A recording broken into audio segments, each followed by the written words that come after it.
Kebetulan langitnya lagi cerah nih. Biar tanaman di aviary ini cepat rimbun. Burungnya jadi banyak tempat buat dia main. Kita kasih aja cairan ajaib ini. Ini pupuk organik sederhana ya teman. Bikin sendiri dari air kelapa sama telur ayam. Sekarang kita siram aja pohon di aviary ini. Di sini aku sih ngincer banget biar rumputnya cepat nutup semua permukaan tanah. Di aviary-nya teman, suka aja lihat kalau bawahnya hijau rumput. Jadi tadi agak aku banyakin buat pupuknya.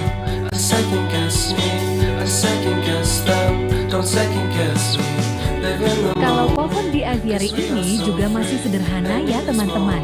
Yang penting burung bisa nangkring sama pandangan kita jadi sejuk aja. Nah, sudah selesai semuanya. Sekarang aku mau ngucapin buat semuanya yang sudah nonton video channel ini. Sehat terus buat kalian. Jangan lupa subscribe.